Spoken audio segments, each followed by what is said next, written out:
Chapter 1. New Beginnings. Brooks Gregory stood by the hospital window, watching the Atlanta skyline catch fire with the sunset. His reflection stared back, a man in his early 30s, dark hair disheveled from 2 days without proper sleep, but his eyes burned bright with wonder. Behind him, his wife Jenna cradled their newborn daughter, Emma, whose tiny fingers wrapped around her mother's thumb. "She has your stubborn chin," Jenna murmured, exhausted but radiant. Brooks turned, his heart swelling. "And your fighter's spirit. Did you see how she screamed at the nurses during the heel prick?" They laughed, that delirious laughter of new parents drunk on love and sleep deprivation. Brooks had built his architecture firm from nothing over the past 8 years, designing buildings that reshaped the city's skyline. But none of his achievements compared to this perfect 7-pound miracle. His phone buzzed. Kurt Fisher, his best friend and business partner. "Congrats, man. She's gorgeous. Don't worry about the Riverside project. I've got it covered." Brooks had worked himself ragged to finish their latest commercial development before Emma's due date. The Gregory name meant something in Atlanta now. His father would have been proud. Would have been, if he'd lived to see it. "You're thinking about him again," Jenna said softly. Brooks nodded. His father, Douglas Gregory, had run a modest architecture firm that barely survived the 2008 recession. He died of a heart attack 5 years ago, leaving Brooks with a struggling business, mountains of debt, and a half-brother he'd never fully trusted, Marcellus Lutz. Marcellus. The name alone curdled Brooks's stomach. Their father's affair with Diane Lutz had been the family's open wound. When Brooks was 10, his parents divorced, and his father married Diane, bringing 12-year-old Marcellus into their lives. The boy was charming to adults, but cruel when they weren't watching. He'd destroy Brooks's model buildings, spread rumors at school, and always played the victim when caught. When Douglas died, he'd left the architecture firm entirely to Brooks, his blood son, the one who'd actually earned his degree and worked alongside him. Marcellus had dropped out of college twice and had shown zero interest in architecture until he realized he wouldn't inherit it. The lawsuit that followed was bitter.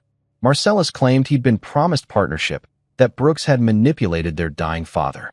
After 18 months of legal warfare, the judge ruled in Brooks's favor. The firm was his. Marcellus had sworn vengeance. "You stole my future," he'd hissed outside the courthouse. "I'll make sure you suffer for it." That was 3 years ago. Brooks had filed a restraining order after Marcellus showed up drunk at his office. Since then, silence. "Hey." Jenna's voice pulled him back. "Whatever you're worrying about, stop. We're safe. We're happy. We have everything we need." Brooks kissed her forehead, then gazed at Emma sleeping peacefully. "You're right. This is everything." The nurse entered for the evening check. "Everything's perfect," she said, reviewing vitals. "Little Emma's a strong one." After she left, Brooks settled into the uncomfortable recliner beside Jenna's bed. His phone buzzed again. Kurt sending photos from the office celebration. Tracy Black, Jenna's best friend and the firm's interior designer, had ordered a massive "It's a Girl" cake. "They're throwing a party without us," Brooks said, showing Jenna the photos. "Let them celebrate. We're exactly where we need to be." As visiting hours ended, Brooks fought to stay awake. The hospital's fluorescent hum, the distant beeping of machines, the shuffle of nurses in the corridor, it all blended into white noise. Emma was here. Safe. Perfect. He had no idea that in 36 hours, his entire world would detonate. Chapter 2. Code Blue. The cardiac monitor's shriek shattered the 2:47 a.m. silence. Brooks bolted upright in the recliner, his heart hammering. Jenna was already lunging toward Emma's bassinet, but a nurse burst through the door first, followed by 2 more in rapid succession. "What's happening?" Jenna's voice cracked. "What's wrong with my baby?" Emma's tiny chest barely moved. Her lips had a blue tinge. "Code Blue, nursery wing," someone shouted into a radio. Everything became chaos. A doctor materialized, barking orders. Someone pushed Brooks back as they wheeled Emma's bassinet out at a sprint. He and Jenna chased them down the corridor, but security stopped them at the nursery entrance. "Let the team work," a nurse said, her hand firm on Brooks's chest. "Please." Through the window, Brooks watched doctors and nurses swarm his daughter. Someone performed infant CPR. Another prepared a syringe. The cardiac monitor's flat line seemed to mock his helplessness. Jenna collapsed against him, sobbing. Brooks held her, his mind fragmenting. This isn't real. This can't be real. She was fine 3 hours ago. The minutes stretched into eternities. Finally, Emma's monitor showed a rhythm. Weak, but there. The medical team gradually stepped back, and a doctor approached the window, his expression grim but relieved. "She's stable," Dr. Reynolds said when they were allowed into a private consultation room. "But I need to be honest, this shouldn't have happened. Newborns don't just go into cardiac arrest without cause." "What are you saying?" Brooks demanded. "We're running a full toxicology panel. Someone may have administered something to your daughter." The words landed like hammer blows. Jenna's face went white. "Someone hurt her? In a hospital?" Dr. Reynolds exchanged glances with the head of security, a grizzled man named Martin Burke who'd been quietly standing in the corner. Burke stepped forward, tablet in hand. "Mr. and Mrs. Gregory, I need you to look at something. Our security review found an irregularity." He pulled up footage. "This is from 2:13 a.m., 34 minutes before the cardiac episode." The screen showed the nursery hallway, dimly lit. A figure in scrubs approached Emma's room, looking both ways before entering. They stayed inside for 90 seconds, then slipped out, keeping their face down. "We have another angle," Burke continued, his voice grave. The second camera caught the figure's profile as they turned at the corridor's end. Brooks's vision tunneled. His knees buckled, and he grabbed the table for support. The face on the screen belonged to Marcellus Lutz. Jenna's scream pierced the air before she punched the wall with such force her knuckles split. "That's your brother. Your fucking brother tried to kill our baby."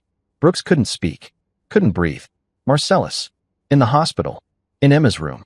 The restraining order. 3 years of silence. And now this. "We've already contacted the police," Burke said. "They're on their way. The footage is clear, but we need positive identification." "That's him," Brooks managed, his voice hollow. "Marcellus Lutz. My half-brother." The detective who arrived an hour later, a sharp-eyed woman named Inez Thomas, took their statements with professional efficiency. She confirmed that the toxicology panel found traces of digoxin in Emma's system, a heart medication that could be lethal to an infant. "How did he get access?" Jenna demanded, her voice raw. "How did no one stop him?" Detective Thomas grimaced. "The scrubs suggest he posed as medical staff. Hospital security is reviewing all access points." "Mr. Gregory, I understand you had a restraining order against Mr. Lutz?" "Yes, after he threatened me following our father's estate settlement." "What was the nature of that settlement?" Brooks explained the inheritance dispute, Marcellus's bitterness, the lawsuit. With each word, the picture grew clearer and darker. "We'll issue a warrant immediately," Thomas said. "Do you know his current address?" Brooks provided what he knew, but even as he spoke, cold certainty settled over him. Marcellus wouldn't be sitting at home waiting for arrest. He'd planned this too carefully. After the detective left, Brooks and Jenna sat in silence beside Emma's crib in the PICU. Their daughter, tiny, innocent, fighting for life, was hooked to monitors and IVs. "He tried to murder our baby," Jenna whispered. "He tried to take her from us." Brooks stared at his daughter's face, so peaceful despite the tubes and wires. Something shifted inside him. Something primal and dark. The restraining order hadn't stopped Marcellus. The law wouldn't stop him. If he'd snuck into a hospital undetected, if he'd nearly succeeded in killing Emma, he'd try again. The courts would give him bail, lawyers would delay the trial, and even if convicted, he'd be out in years. Unacceptable. "Brooks?" Jenna's hand found his. "What are you thinking?" He met her eyes. "I'm thinking the law won't be enough." "What does that mean?" "It means," Brooks said quietly, "that I'm going to make sure Marcellus never threatens our family again. Ever." Chapter 3. The Hunter and the Hunted. For 3 days, Marcellus Lutz was a ghost. Detective Thomas confirmed he'd abandoned his apartment, cleared out his bank account, and disabled his phone. The warrant was out, his face on the news, but Atlanta was a big city with plenty of shadows to hide in. Emma stabilized and was moved from PICU to a regular room, but under armed guard. Brooks insisted on staying at the hospital, sleeping in shifts with Jenna, never leaving Emma vulnerable. Kurt Fisher arrived with coffee and concern. "Man, what can I do?" "Just say the word. Keep the firm running. I need my hands free for this." Kurt studied his friend's face. "You're not going to do anything stupid, right?" Brooks didn't answer. That night, while Jenna dozed in the hospital chair, Brooks made calls. Not to police. To people who existed in Atlanta's gray spaces, former clients, contractors who'd worked off the books, men who owed him favors. His first lead came from an unexpected source, Leonore Kane, a veteran ICU nurse who'd treated Emma. She approached him in the hospital cafeteria, her expression troubled. "Mr. Gregory, I shouldn't tell you this, but..." She glanced around. "The night your daughter coded, there was another irregularity. One of our supply closets was accessed with a stolen keycard. Whoever did it knew our systems." Marcellus worked hospital construction years ago, Brooks realized. He'd know the layouts, the security gaps. "There's more. I checked the logs. That keycard was used 3 times before that night. Someone was studying your daughter's location, her schedule." Brooks's hands clenched. This wasn't impulsive. Marcellus had stalked them, planned every detail. "Thank you," he told Leonore. "You might have saved my daughter's life twice." She squeezed his shoulder. "Find him, before he tries again." Brooks's second breakthrough came from a private investigator named Doug Schultz, a gruff ex-cop who'd helped verify contractor credentials for the firm. Brooks hired him to track Marcellus's movements before the attack. Schultz's report was damning. Marcellus had been photographed outside Brooks's office, following Jenna to prenatal appointments, even sitting in his car across from their house for hours. "This wasn't just revenge," Schultz said. "This was obsession. And obsessed men don't stop." "Where would he go?" Brooks demanded. "He's got to have a bolt hole. Money stashed, fake ID maybe. You said he was close to your father's old business partner." "Van Spears," Brooks said slowly. "They stayed friends after my parents divorced. Van Spears ran a construction supply company in the industrial district. Exactly the kind of place where someone could hide in plain sight among warehouses and forgotten lots." Brooks tracked Spears down at a dive bar on Memorial Drive. The man was in his 60s, weathered and bitter. "I got nothing to say to you," Spears growled when Brooks sat beside him. "My brother tried to kill my infant daughter. You're going to tell me where he is?" "I don't know nothing." Brooks leaned close. "I've got copies of your company's tax returns from 3 years ago. The ones showing unreported income from side deals with my father's firm. I'm guessing the IRS would love to see them." Spears' face went purple. "You're bluffing." "Try me." A long silence. Then, "Marcellus came by 5 days ago. Wanted to borrow money.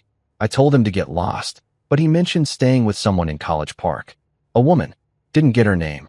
It wasn't much, but it was a thread." Brooks spent the next 2 days tracking that thread. College Park wasn't huge. He showed Marcellus's photo at motels, diners, gas stations. Most people ignored him, but a clerk at a sketchy extended-stay motel recognized the face. "Yeah, he's been here. Room 217. Paid cash for a week, but I haven't seen him in 2 days." Brooks waited in his car across the street, watching room 217. Hours passed. Nothing. Then, at 11 p.m., a woman emerged, disheveled, nervous, carrying garbage bags to the dumpster. Brooks recognized her from Marcellus's Facebook years ago, Stacy Werner, an ex-girlfriend. He intercepted her by the dumpster. "Stacy Werner?" She jumped. "Who are you?" "Brooks Gregory, Marcellus's brother." She tried to run, but Brooks blocked her path. "I'm not going to hurt you, but I need to know where he is." "I don't. He tried to murder my newborn daughter. If you're hiding him, you're an accessory to attempted murder." Stacy's face crumbled. "Oh God. He said he just needed a place to crash. He said you two had a business dispute." "I didn't know." "Where is he?" "I haven't seen him since yesterday. He took my car, a blue Honda Civic." She rattled off the plate number. "He said something about finishing what he started. About how you didn't deserve the life you have." Brooks's blood ran cold. "Did he say anything specific?" He mentioned the hospital. Said security wouldn't be expecting him twice." Brooks was already running to his car, phone to his ear. He called hospital security first, then Detective Thomas, explaining the threat. By the time he screeched into the parking garage, police were swarming the building. But Marcellus was already inside. A security guard spotted him on the 4th floor, near the maternity wing, wearing a stolen doctor's coat. When confronted, Marcellus bolted, leading police on a chase through stairwells and service corridors. Brooks reached the maternity wing to find Jenna barricaded in Emma's room with 2 armed guards. She was shaking but fierce, holding Emma against her chest. "He came back," she whispered. He actually came back. The chase ended on the roof. Marcellus, cornered, pulled a scalpel and screamed incoherent threats. Police eventually subdued him with a taser. As they dragged him away in cuffs, Marcellus locked eyes with Brooks through a window. "This isn't over," he shrieked. "You took everything from me. I'll make you pay." Brooks watched them take him away, but instead of relief, he felt only cold calculation. They had Marcellus in custody, but the legal system was slow. Lawyers could manipulate, delays could stretch into years. And in his gut, Brooks knew that even behind bars, his half-brother's rage wouldn't diminish, it would fester. That night, after ensuring Emma was safe, Brooks made a decision that would change everything. The law would prosecute Marcellus, but Brooks would ensure justice, real, final justice, was served. His revenge wouldn't be impulsive or violent. It would be surgical, devastating, and utterly irreversible. And it started with a phone call to a man who specialized in making problems disappear. Chapter 4. Blueprints of Betrayal. Ross Garcia looked like an accountant, balding, middle-aged, wearing wire-rimmed glasses and cardigans. He was, in fact, a forensic accountant, but his real specialty was finding financial leverage. Brooks had used him once to expose embezzlement by a former contractor. Garcia's methods occupied legal gray areas, but his results were flawless. They met in a parking garage, a cliché Brooks would have laughed at in another life. "You want to destroy your brother," Garcia said flatly. "Legally. Legally enough that I don't end up in prison beside him." Garcia smiled thinly. "Tell me everything." Brooks explained Marcellus's history, the failed businesses, the unpaid debts, the shady associates from his construction days. Garcia took notes on a tablet, his fingers flying. "Give me a week," he said. "I'll find the cracks in his life. Then we'll hammer them until he breaks." While Garcia worked, Brooks focused on the legal case.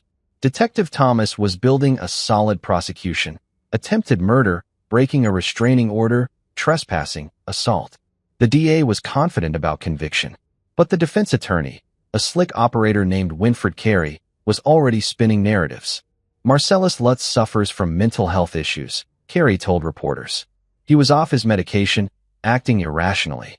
This is a tragedy, not a crime." The words made Brooks's vision red. Tragedy?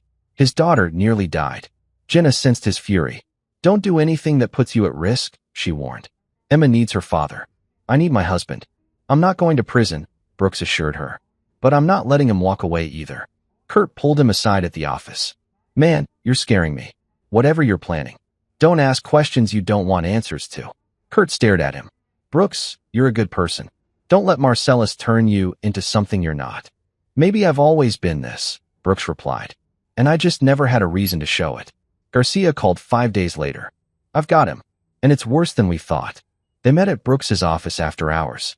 Garcia spread documents across the conference table like laying out a winning hand. "Your brother's been busy," Garcia said. "He's into loan sharks for 60 grand. He's been dealing black market prescription drugs. And here's the kicker. He's been running an insurance fraud scheme. Fake accident claims, staged injuries. I've got bank records showing payments from 3 different personal injury firms known for fraud." Brooks studied the papers, his mind clicking through possibilities. Any of this connect to the hospital? Better. One of his fraud cases involved a patient at the same hospital where your daughter was born, and he used his construction company credentials to access medical records illegally. That's HIPAA violations, identity theft, and fraud. "How did you find this?" Garcia smiled. "He kept everything on a laptop. Password protected, but he used his birthday. Amateurs always do."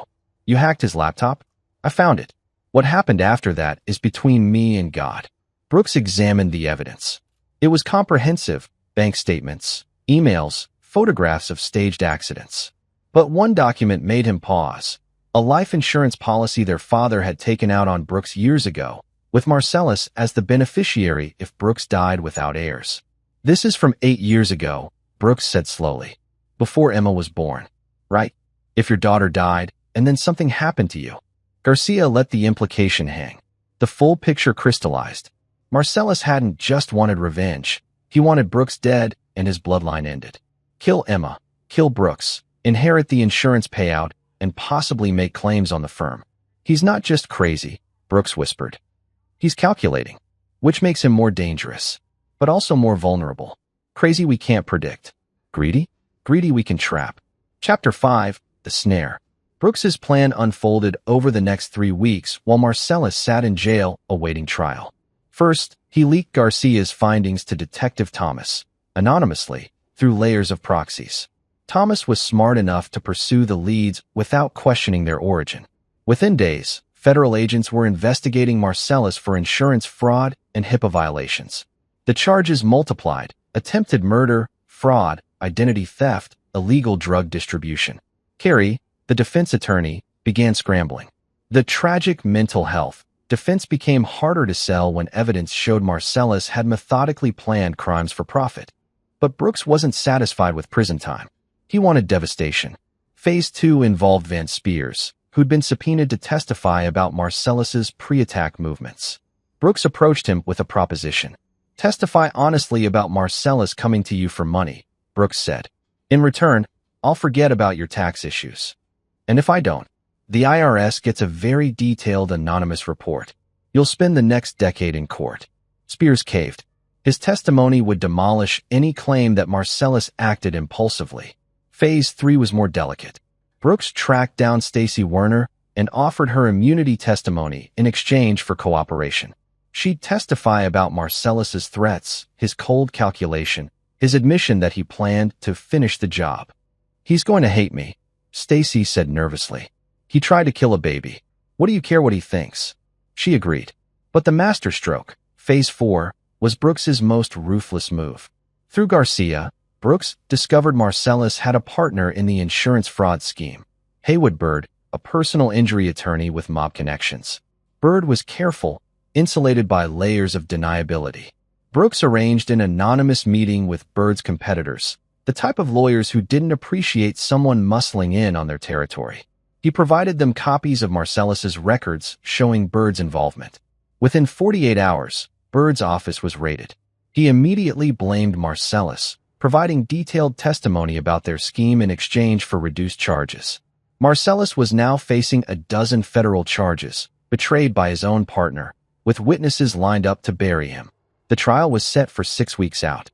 Carrie tried desperately to negotiate a plea deal, but the DA smelled blood. With the additional federal charges, Marcellus was looking at 20 to 30 years minimum. Jenna watched Brooks orchestrate it all with mixed emotions. "I'm glad he's going away," she said quietly. "But I don't recognize you anymore. I'm the same person. I'm just protecting our family. By becoming as ruthless as him? No, by being smarter." Emma was thriving despite her traumatic start. She'd regained weight, passed all her checkpoints, and was finally home. But Brooks insisted on state-of-the-art security, cameras, alarms, a monitored safe room. "You're paranoid," Kurt said gently. "I'm prepared," Brooks corrected. Chapter 6, Cracking the Foundation. The trial began on a cold November morning. Brooks sat in the gallery beside Jenna, watching Marcellus shuffled and wearing an orange jumpsuit. His half-brother had lost weight, his eyes sunken and fevered. When Marcellus spotted Brooks, he mouthed something. "You did this." Brooks stared back without emotion. The prosecution's case was overwhelming. Security footage, toxicology reports, witness testimony from Spears and Stacy Werner. The jury looked horrified as they watched video of Marcellus sneaking into the nursery, poison in hand. Dr. Reynolds testified about Emma's cardiac arrest, explaining how close she'd come to death. Several jurors wiped their eyes. Then came Haywood Bird, testifying against Marcellus about their fraud scheme. He was obsessed with his brother, Bird said. Said Brooks stole his inheritance, his future. He wanted Brooks to suffer the way he'd suffered. "And did Mr. Lutz ever discuss harming Mr. Gregory directly?" the prosecutor asked. "He said if he couldn't have the firm, he'd make sure Brooks lost everything he loved." Carrie tried to cross-examine, but Bird was unshakable. He'd cut a deal and wasn't risking it. During a recess, Brooks found himself face-to-face with Marcellus in the courthouse hallway. Guards stood between them, but Marcellus leaned forward, his voice a hiss. "You think you've won? You destroyed my life, Brooks. You took everything. You did that yourself," Brooks replied calmly. "I just made sure everyone could see it. I'll get out eventually. And when I do, you won't. I've made certain of that." Marcellus's eyes widened. "What did you do?" Brooks smiled coldly. "You're about to find out." That afternoon, the prosecution called a surprise witness, Diane Lutz, Marcellus's mother. Brooks hadn't expected this. He watched as the elderly woman took the stand, her face lined with grief. "Ms. Lutz," the prosecutor began gently, "what can you tell us about your son's mental state in the months before the attack?" Diane's voice broke. "Marcellus called me constantly. He was obsessed with Brooks, with the firm. I begged him to let it go, to move on, but he couldn't. He said Brooks had ruined him, that he deserved to suffer." "Did he mention harming Mr. Gregory or his family?" Tears streamed down Diane's face. He said Brooks didn't deserve happiness. That if Douglas couldn't see Marcellus succeed, then Brooks shouldn't get to celebrate his child either." The courtroom went silent. "Did you report these statements to anyone?" "I thought he was just venting. I never imagined." She looked at Brooks, her eyes filled with anguish. "I'm so sorry. I should have known. I should have stopped him." Brooks felt a pang of unexpected sympathy. Diane had been caught between her son's madness and a husband who'd never fully loved her. She was a victim too. But Marcellus showed no sympathy for his mother's pain. He glared at her with pure hatred, mouthing words Brooks couldn't hear. The trial lasted 2 weeks. The defense had nothing, no credible witnesses, no alternative explanation. Carrie argued mental illness, but the prosecution's psychiatric experts testified that Marcellus was perfectly sane, just malicious. The jury deliberated for 3 hours. Guilty on all counts. Sentencing came a month later. The judge was a stern woman named Alta Glover who'd heard too many cases involving violence against children. "Mr. Lutz," she said, "you targeted an infant, a helpless, innocent child, in order to inflict pain on your brother. You planned this crime with meticulous detail, showing no remorse and every intention to succeed. The court finds you to be an ongoing danger to society." She sentenced him to 30 years in federal prison without possibility of parole for 25 years. The additional fraud charges added another 15 years to run consecutively. Marcellus would be 73 before he could even request parole. As they led him away, he screamed at Brooks, "This isn't over. You hear me? I'll get out and I'll." The bailiffs dragged him through the door, his threats fading. Jenna squeezed Brooks's hand. "It's over." But Brooks knew better. Marcellus would fester in prison, his hatred calcifying into something harder and darker. Even behind bars, he'd be a threat to Brooks, to Emma, to their future. The trial was over. But Brooks's revenge wasn't complete. Not yet. Chapter 7, The Long Game. 6 months after the sentencing, life began to resemble normalcy. Emma was crawling, babbling, lighting up every room she entered. Brooks threw himself back into the firm, completing the Riverside project and winning a bid for a major downtown development. But he never forgot. Every month, Brooks received reports from Doug Schultz about Marcellus's prison activities. His half-brother had joined an Aryan gang for protection, gotten into fights, spent time in solitary. He'd sent Brooks letters, vile, threatening screeds that Detective Thomas advised him to keep as evidence. "Let it go," Jenna urged. "He's locked away. We're safe. For now." Jenna's frustration boiled over one night. "Brooks, you've won. He's in prison for life. When does it end?" "When I know he can never hurt us again." "And how do you do that?" "He's already in prison." Brooks didn't answer, but his mind was already several moves ahead. Through Garcia's continued monitoring, Brooks learned that Marcellus was trying to arrange parole appeals, hiring jailhouse lawyers, looking for any legal loophole. He also discovered Marcellus had been receiving money deposits, small amounts, but regular. "Someone's funding him," Garcia reported. "I can't trace the source yet, but it's coming through a prison commissary account." Brooks dug deeper. The source turned out to be Vince Spears, who, despite his testimony, still felt loyalty to Marcellus, or more likely, fear of what Marcellus might say about their past dealings. Brooks paid Spears a visit. The old man looked haggard. "Stop sending him money," Brooks said without preamble. "I don't know what you're talking about." "Van, I've got the bank records. You're depositing $200 a month into his commissary account. Stop, or I'll make sure the IRS audits you back to the Stone Age." Spears glared. "He's my friend's son. Douglas would have wanted his son and granddaughter to be safe. Marcellus forfeited any claim to loyalty when he tried to murder a baby." The money transfers stopped, but Brooks's real masterstroke came a year after the trial. Through his contacts in the construction industry, Brooks learned that the prison where Marcellus was housed, a federal facility in South Georgia, was slated for privatization. A security corporation, Southeastern Corrections Group, was bidding for the contract. Brooks had worked with their CEO, Martin Burke, the same security director from the hospital. Burke had left hospital administration to run the prison corporation. Brooks arranged a meeting. "I want to hire you," Brooks said. "Not for security. For assurance." "What kind of assurance?" "The kind that ensures Marcellus Lutz never gets early parole, never gets transferred to a softer facility, and spends every day understanding the consequences of his actions." Burke studied him. "That's walking a fine line. I'm not asking for abuse. I'm asking for strict, by-the-book enforcement of every rule. No special privileges, no overlooked infractions, no lenient treatment. He follows every regulation to the letter, or he faces consequences." "That's legal," Burke admitted. "But why would I do this?" "Because I'm about to invest $2 million in your company, as a silent partner. And because you have a daughter too." Burke's jaw tightened. He did have a daughter. Brooks had done his research.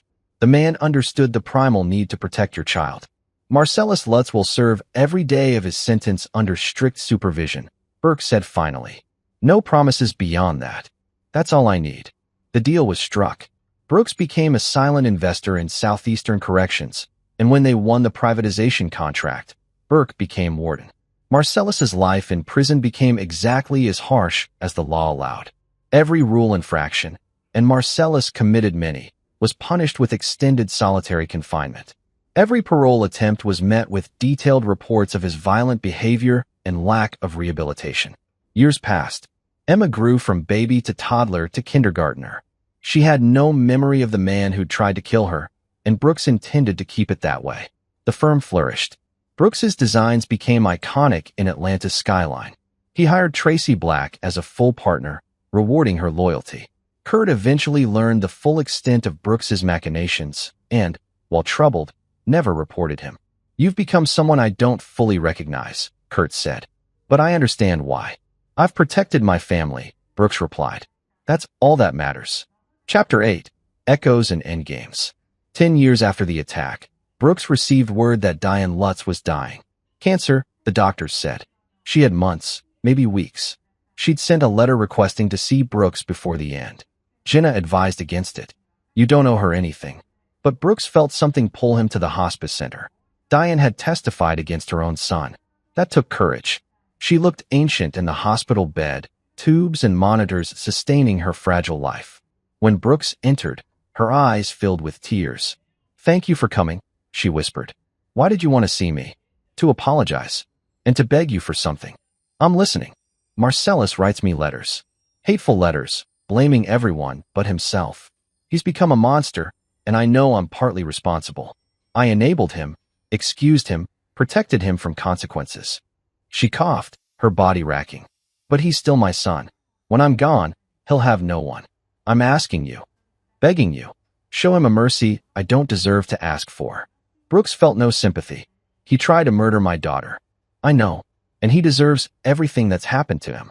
But if there's any humanity left in you, don't let him die alone in that place. Not because he deserves it, but because it will poison you to carry that much hate." Brooks left without promising anything. But Diane's words haunted him. Was he letting Marcellus's evil corrupt him into something equally cold? He discussed it with Jenna that night. "Am I wrong for wanting him to suffer?" "No," Jenna said firmly. "He tried to kill our baby. I'd do worse if I could. But Diane's right about one thing. Carrying that hate for decades will damage you. It already has. So what do? You let go. Not forgiveness, never forgiveness. But you stop letting him control your life. You've won, Brooks. You've protected us, destroyed him legally, ensured he'll never threaten Emma again. That's enough. Be present for your family. Don't spend the next 30 years obsessing over a man rotting in a cell." Brooks sat with Emma that night, watching her sleep. She was 10 years old now, brilliant and beautiful, with no idea how close she'd come to death or how far her father had gone to avenge her. Maybe Jenna was right. Maybe it was time to let go. Diane Lutz died 2 weeks later. Marcellus didn't attend the funeral, prison regulations. Brooks did, paying for a modest service. It felt like closing a chapter. But fate had one more twist. 3 months later, Brooks received a call from Martin Burke. "We have a situation. Marcellus had cancer. Stage 4 pancreatic cancer. He had 6 months, maybe less. He's requesting compassionate release, Brooks said. His lawyer is filing petitions. I wanted you to know. Brooks felt numb. Will they grant it? Unlikely, given his record and the nature of his crime. But it's possible. Then make sure it doesn't happen. Brooks sighed. Brooks, the man's dying. Maybe this is the time to. No. He dies in prison. That was the deal. I'm not sure I can live with that. You have a daughter, Martin. Imagine someone tried to kill her. Would you want them to die free? Silence. I'll do what I can, Burke finally said. But Brooks knew he had to take additional action. He contacted the DA's office, the victims' rights advocates, anyone with influence. He provided letters detailing Marcellus's continued threats, his lack of remorse, his danger to society. The compassionate release was denied. Marcellus Lutz died in the prison infirmary 9 months later, alone except for guards. He was 56 years old. When Brooks got the news, he expected to feel triumph, victory, relief. Instead, he felt empty. Chapter 9. The Architect's Peace. Brooks stood at the cemetery where Marcellus was buried, a potter's field for the indigent and unloved. There was no headstone, just a metal marker with a number. Emma, now 11, stood beside him. She'd asked to come, having finally learned the full story of what happened when she was a baby. He tried to kill me, she'd asked, her voice small. Yes. And you made sure he could never hurt us again? Yes. She'd processed this for days, asking questions, trying to understand. Now, standing at the grave, she slipped her hand into Brooks's. Do you hate him, Dad? Brooks considered the question. Did he? The hot, consuming rage had burned out years ago, leaving only cold ash. I don't know, he admitted. I'm angry at what he tried to do. I'm glad he can't hurt you anymore. But hate? That's exhausting. Grandma Jenna says you sacrificed pieces of yourself to protect me. Your grandmother is wise. Emma looked up at him. I'm glad I'm alive. I'm glad you're my dad. But I don't want you to keep hurting because of something that happened when I was a baby. Brooks pulled her close. I'm not hurting anymore. It was true, he realized. Marcellus's death had severed the last connection to that nightmare. The threat was gone. The revenge complete. Now he could actually live. They left the cemetery together. Jenna waited by the car, and when Brooks reached her, she searched his face. Are you okay? I think so. Finally, the drive home was quiet but peaceful. That evening, Brooks sat in his study, looking at the architectural drawings for his latest project, a children's hospital wing, designed with input from Leonore Kane, the nurse who'd helped save Emma. It would have state-of-the-art security, but also warmth and light, spaces designed to heal rather than frighten. He'd funded it himself, pouring some of the firm's profits into a facility that would protect other children. Kurt stopped by with champagne. Heard the news. Thought we should toast. To what? To moving forward. They drank, and Brooks felt years of tension drain away. He'd spent a decade ensuring justice, but perhaps the real victory was reclaiming his life. Emma bounced in, holding a drawing. Dad, look. I designed a building. It was crude but charming. A house with massive windows and a tower. Tell me about it, Brooks said, pulling her onto his lap. It's a castle for princesses, but also a school. And this tower? That's where you can see everything and make sure everyone's safe. Brooks felt his throat tighten. It's perfect. Will you help me build it? Like a model? Absolutely. They spent the next hour sketching and planning, Emma's imagination wild and boundless. Jenna joined them, adding her own ideas, and for the first time in years, Brooks felt completely present, not haunted by the past, not planning for threats, just here with his family. Later, after Emma was asleep, Jenna found Brooks on the back porch, staring at the stars. What are you thinking about? She asked. Whether I'm a good person. She sat beside him. You protected our daughter. You made sure a monster couldn't hurt anyone else. Does that make you good or bad? I don't know. I did things I never thought I'd do. Manipulated people, destroyed lives, ensured a man died in prison. Marcellus destroyed his own life. You just made sure the consequences stuck. She took his hand. You're not a saint, Brooks. But you're a good man who did what he had to do. Don't torture yourself over protecting the people you love. I lost myself for a while. But you found your way back. That's what matters. They sat in silence, watching the stars wheel overhead. Somewhere in the distance, a dog barked. A car drove past. Life continued, indifferent to the battles fought in its shadows. Brooks thought about his father, about the firm he'd built, about Marcellus's wasted potential. So much pain, so much anger, all stemming from one man's inability to accept that success is earned, not inherited. He thought about Emma, about the woman she'd become, strong, creative, unburdened by the darkness that had nearly claimed her. He'd won. The cost had been steep, but he'd paid it willingly. Tomorrow, he'd wake up and work on the hospital wing. He'd take Emma to soccer practice. He'd kiss his wife and appreciate every mundane moment of peace. Because peace, he'd learned, was victory enough. The war was over.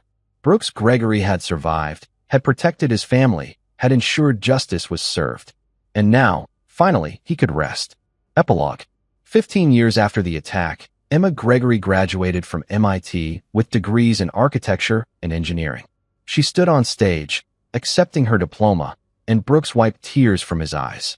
She'd grown into someone extraordinary, brilliant, compassionate, fierce when necessary but kind when possible. She knew her history, but it didn't define her. After the ceremony, she hugged her parents. "I've been thinking about my thesis project," she said. "I want to design spaces that protect vulnerable people, women's shelters, children's hospitals, crisis centers, places where security doesn't feel like a prison." Brooks smiled. "Your grandfather would be proud."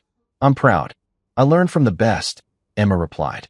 That night, Brooks and Jenna walked through the campus, reminiscing about the journey that had brought them here. "Do you regret it?" Jenna asked. "Everything you did." Brooks considered. "I regret that it was necessary. But I don't regret protecting you and Emma. I'd do it again, even knowing what it cost you." Even then, they walked in comfortable silence, two people who'd survived a nightmare and come out the other side intact. Marcellus Lutz had tried to destroy them. Instead, he'd forged them into something stronger, a family that understood the value of every moment, every breath, every precious day together. The scars remained. They always would. But scars were proof of survival, of battles won against impossible odds. Brooks Gregory had been an architect of buildings.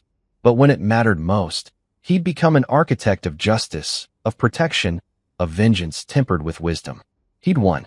And more importantly, he'd helped his daughter grow up safe, loved, and free to become whoever she wanted to be.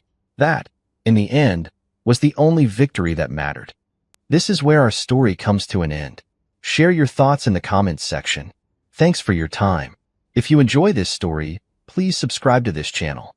Click on the video you see on the screen, and I will see you there.